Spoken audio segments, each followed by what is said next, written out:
அரசியல் கடுமையாக போகுதுன்னு நினைக்கிறேன்.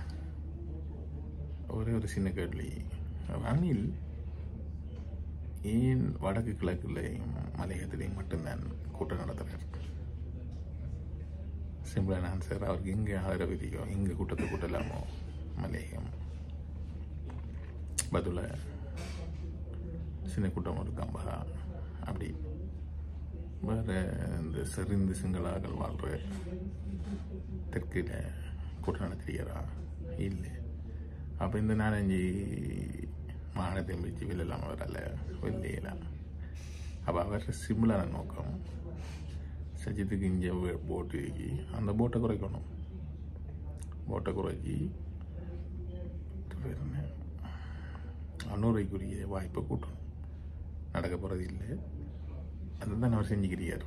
அப்போ அதை நம்மளும் சேர்ந்து ஊக்கப்படுத்தினா நம்ம மடைகளை பேத்துருவோம். என்ன அப்போ என்ன செய்யலாம்னு சொன்னால், ஒரு ஐடியா, சஜித் இப்போ அனுரைக்கு போடாதாக்கள் தான் ரணிலுக்கும் சஜித்துக்கும் போடுறாக்கள்.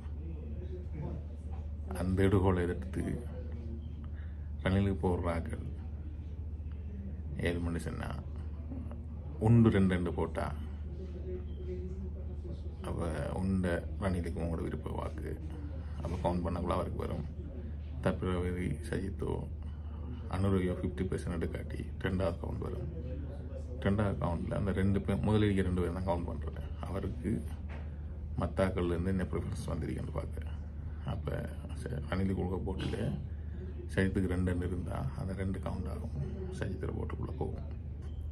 அதே மாதிரி அரியந்திரன் ஐயா அவர் ஓட்டுலையும் இது பண்ணி சொன்னால் 1-2 போட்டு 2வது சஜித்துக்கு அவர் அதை 2வது வரதுக்கு வாய்ப்பு இருக்கி, 2 வரதுக்கு வாய்ப்பு இருக்கி ரணிலுக்கலாம். அப்போ விரும்பினார் என்ன கொண்டு ரணிலுக்கு 2 சஜித்துக்கு 3 போட்டானே, இல்லாட்டி அரியனது கொண்டு சஜித்துக்கு 2 ரணிலுக்கு 3 போட்டானே சரி. 6-2வது வந்தாங்க சஜித் இல்லாட்டி ரணில் 1-2க்குள்ளே வந்தால் அவருக்கு போய் கவுண்ட் ஆகும் 50% வராட்டி. அப்போ அது புத்திசாலித்தனமாக அப்போ செய்யலாம். இது பண்ணுற மாதிரி நீங்கள் செய்ய வேண்டிய எதிர்பார்க்கணும்.